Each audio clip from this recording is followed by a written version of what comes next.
So welcome to the Streets of Dublin Simon podcast. We have Clive in the studio with us today.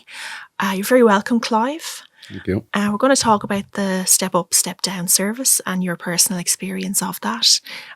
So firstly, thanks a million for agreeing to participate today. We really do appreciate it. So Clive, are you a Dubliner? Are you local? Born and bred. Yeah. North side. All the family. My dad's family's from Oliver Bond, whereas I was born and raised in Finglas. Right, okay. So, I'm a north side at heart. Lovely. That's great. So you had experience with homelessness.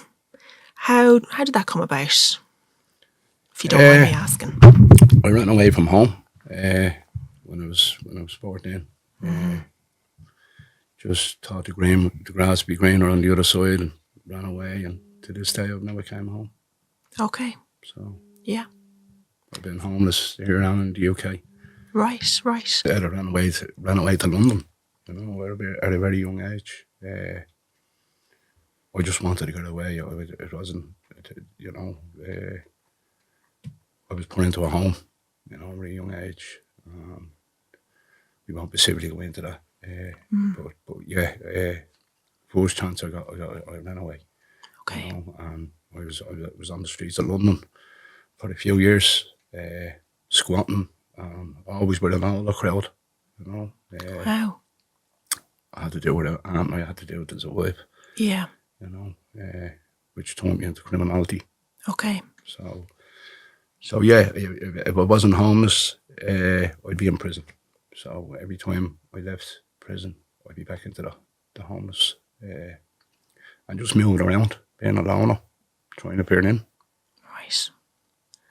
That sounds incredibly tough. Yeah, it was. And here you are today. Here I am today. Yeah. Blessings of God. In terms of the kind of support that you would have had throughout your experience of being homeless, was there much available to you? No. No. It's only in the last few years that I started using the services. Basically, if I wasn't them, I'd rather stay on the streets, to be honest with you.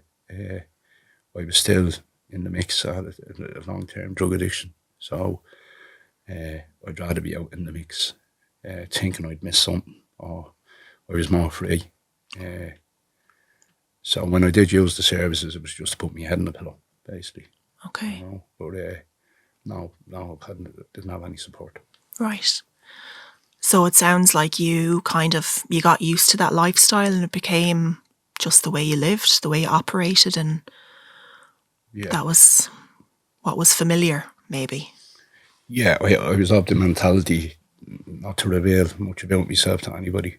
I'd always look at people as authority figures, but that was just something that was ingrained in me. I'd say if I did reach out, the help was there, but I just wasn't at that time. I didn't want the help. Yeah. So eventually you came back to Dublin, and you linked in with Dublin Simon. Can you remember how that came about? No, it was only in the last few years I linked in with Dublin Simon. I came back when I was 19, and I met a girl, had 2 kids, settled down for a couple of years, and just things went wrong. 2 of us got heavily involved in drugs, and the kids ended up getting taken off us, and my mum and dad brought the kids up. But yeah, it was after that, it was either prison or homeless services. But regarding Dublin Simon Community, I only linked in with them for the last few years, but I was in nearly every hostel in Dublin. Right. One stage or another. Wow. What was that experience like? Not good. Not good. A lot of drink, a lot of drugs, a lot of robbing. I didn't feel safe, to be honest with you. So I'd rather pitch up a tent or stay in a B&B or something like that, Yeah. That's fair enough. So at some point then, was it a staff person who had a conversation and things kind of unfolded from there? Or It was, I had that lifestyle for the last 45 years. I've been in a hospital with a number of illnesses. And it wasn't until last year, at the start of last year, I was in James's and just a new team set up, the inclusion team, with a good team there. They came down and had a talk with me. They didn't want me to release back into mainstream hostels. So they asked me would I go to this place called Step Up, Step Down as a respite. I was in hospital with septicemia. I was very ill. And it was my third time now. It wasn't long after that. I knew I hadn't long left if I kept on that road, So I got introduced to Step Up, Step Down last year. And that was my first real experience of the Simon services. Right. I'm sorry to hear that you were so ill. That must have been a frightening experience. At the time, it wasn't. At the time, I didn't care, to be honest with you. Okay. I was just that deeply involved in my drug addiction. It was all related to my drug addiction. But I wanted something else. Yeah. And I knew I couldn't do it alone. I tried for so many years to do it alone. Yeah. And I was, as I said, I was of that mentality. Wouldn't reveal nothing about myself, tell them nothing, give nobody ammunition. Don't tell them nothing about you, all that. But I had to shake that up, and reach out. Someone reached out to me in hospital, and I took their hands. Yeah. So yeah, they led me into Step Up, Step Down, and I can't say nothing but good things about it. All the staff were brilliant. It was. You were always going around with a smile on their face and good morning and what have you wear, so I was never used to that. So they showed you understanding and care. Yeah. You say that's what it was. That's what it was, yeah. Yeah. From the cleaners to the nurses to the staff, that's all they done was just care. You wanted the best for you. Yeah. When I went there, they didn't want to release me into mainstream again. And that was the start of my recovery. I was in that place from that day. And Clive, it sounds like there was something inside you as well. Like you were ready. You wanted something more out of life, or felt that you deserved more, or you thought, or you wondered to yourself what the possibilities might be. Was there a part of you kind of starting to think that way, or? Yeah, I was thinking that way for a while, but I just thought I'd never get it. Just thought I'd get a bit of clean time out or something. I never thought I'd get to where I am today, Yeah. So you've been on a journey in the past. Is it just over 12 months now? Or? Yeah, it'll be 12 months on the 16th of next month. Oh, congratulations. Thank you. How has Step Up, Step Down been for you? I was there last year, and as I said, I was very ill at that time, but it was a very, very good experience for me. I loved it. I didn't want to live, but the mainstay is 3 weeks, and you have a mixture of people there, people that are very ill, people that want to go back to the lifestyle that they came from, and people that just want something else, So you have a mixture of people there. It was a great place. You have your own accommodation there as well, your own room, your own privacy. And it was somewhere where I could do an awful lot of thinking, It's just the opportunity to reflect, like you could rest there. Yeah. And think things through. Yeah. And every day they'd ask you, look, what can we do here? What can we do here? Instead of being told what to do. they're coming and asking you, look, what can we do for you? How can we help you?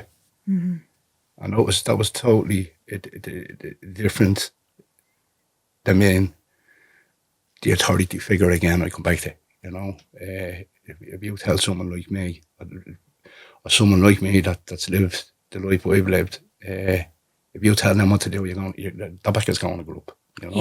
Yeah. And I think that's how it worked for me, where I wasn't being told what to do, but I was being asked, what can we do for you? And that was the start of my jumping on the wagon. Yeah. So that made all the difference. Their approach, it wasn't kind of the finger wagging and listen here now, Clive, you're going to do X, Y, and Z for us today. It's all about, what does Clive want? What does Clive need? And maybe for the first time you're being asked about, what you want out of life. Yeah. It was saying to me, you're better than this, you'd be a great person, you are a great person, whereas I didn't say that. Okay. So in addition to like all of the health treatment and the attention that you got in that sense, they also looked at your mental health as well, and you were able to make some improvements there. Yeah. There was a staff member there that got a clause into me.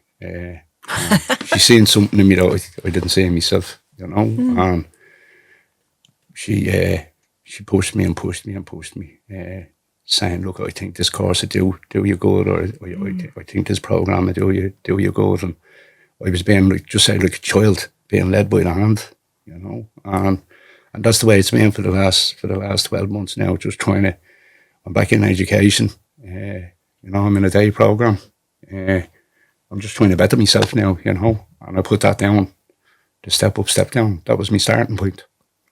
Congratulations on, starting that education journey. That's incredible. Well done. Thank you. Are you enjoying that? I am.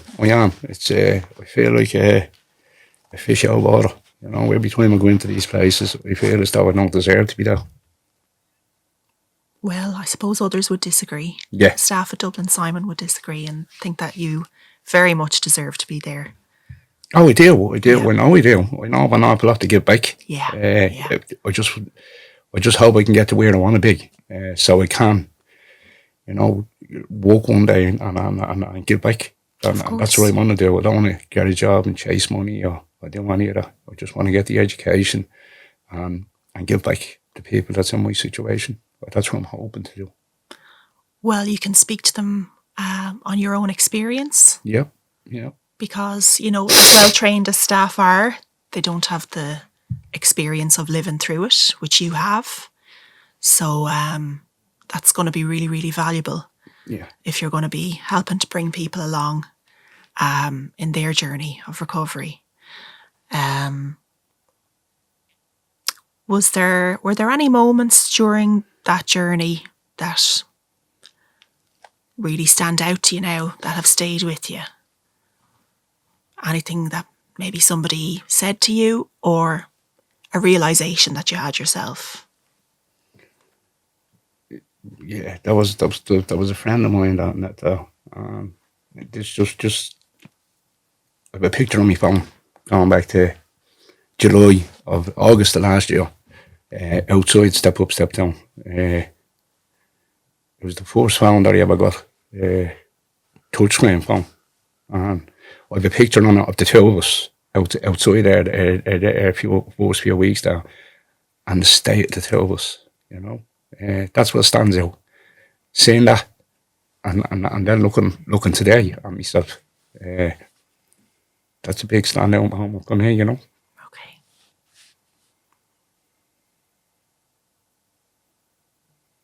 Right. You're doing incredibly well, Clive. Yeah, I know it's a small thing, just a picture, but yeah. And does that make you feel good? Yeah, definitely. Yeah, it's like, look at me now. Yeah. When you think of the future now, how does that make you feel? I don't plan ahead, if that makes sense. We get overwhelmed. We do. You know, it's just keeping her in the moment for me now. You know, and I'm doing courses at the moment. It says I'm in my day program. It's just to get through the day. That's all. You know. So I don't plan too ahead, just in case I trip myself up, or that bubble could be burst any day. You know. Well, so far so good. So far so good. But I'm also, my awareness is so high. One wrong move up, and I'm back to square one. Okay. You know, but I have all the support there. Yeah. All the support there. You know, if I need to speak to someone, even 2 or 3 o'clock in the morning, I'm back in step up step now for medical reasons. And if I'm having a tough day, I can call on any one of them down there and just say it the way it is. Yeah. And I'd have no problem saying that today. I think that's where my mindset has changed. You know, whereas before I wouldn't tell nobody nothing. You know, so in that sense, yeah, I've come a long way. So it sounds as though you kind of had to make yourself a little bit vulnerable to get the benefit out of participating in step up, step down. Would that be fair to say? Very vulnerable. You know, I'm still emotionally messed up. You know, but yeah, if we don't get all this stuff out, it'll stay with me forever. You know. Well, I think it's a testament to your courage, Clive, because it takes great courage to be vulnerable, and it takes great courage to change. They're my thoughts anyway. Thank you. Would you have a message for people who are listening? The country's messed up today. You know, there's so many. See, there's one thing that I will say, and this would be to management and staff that's in the services. There's an awful lot of people coming into the services with trauma, and they might be perceived as troubled souls, you know, or the wrong one, you know. We can't work with him. So my experience is that they'd shift them around the services instead of getting to the nitty gritty of it, wondering what's going on with this fella. You know, not an awful lot more. Not an awful lot of people do that. You know, you might. That's my experience. There's an awful lot of them coming in with trauma, and everybody has a story. You know, if they just took the time to sit down, like step up, step down, do, you know. But I understand they're running the houses. They've an awful lot of clients there, not a lot of troubled souls there. But they don't get to the nitty gritty of where's this person like this. You know, they don't listen to them. You know, they should listen to them more. And if they did, it would make all the difference. I think it would. Yeah. I really do think it would, you know. Yeah. But regarding the homelessness, we see it all day, every day, you know. People out in the streets, tents everywhere. It's crazy. It's crazy, and it's a lifestyle I never ever want to go back to. You know, I'm too old for it now. I remember one time I fell asleep in a skip on a winter's night in some part of Dublin here, and I woke up the next morning getting tipped into a lorry. You know, and by the blessings of God, I didn't die in that lorry. I was lucky. You know, and when the hatch opened up above me, the old man was crying his eyes out because 6 weeks previous to this, he heard in the news that some girl was sleeping in a skip, and unfortunately she didn't make it. And that's what really stands out with me. You know, that's what's waiting for me and other people that's in there. So my advice is never sleep in a fucking skip. Don't sleep in a skip. Don't sleep in a skip. Right. My God. You know, there's so many people out there that couldn't even fathom resorting to sleeping in a skip, but it happens. It is happening. Do you have somewhere to live now at the moment? I don't. I'm in limbo now at the moment, but I'm in step up, step down, and yeah. I know these aren't going to release me back into mainstream hostels or anything. I'm hoping to move on to Ellen Hall, which is another part of the service, and then into a clean house from there. Excellent. So there's a plan for me. It's down to me, just put one foot in front of the other. And there's people in the background doing work for me and that care about me. I don't know that. So yeah, we just have to do my thing and let them do theirs, and hopefully the puzzle will come together. Well, I think you're a phenomenal person. You have demonstrated real courage. Thank you. And I commend you for the journey that you have been on. And it's apparent to me that there is optimism inside you, and an openness to something new and something better. And I wish you all the very, very best of luck. And thank you so much for being so open with us. That's a pleasure. And well, I'm not sure what more I can say, but thanks a million, Clive. Thanks for asking. Good luck with everything. Thanks very much. Thank you. Here we go. Thanks very much. Okay, well, we have a question that we ask everybody, and it's just if you could describe home in one word, the word home, what does it mean to you, the word home?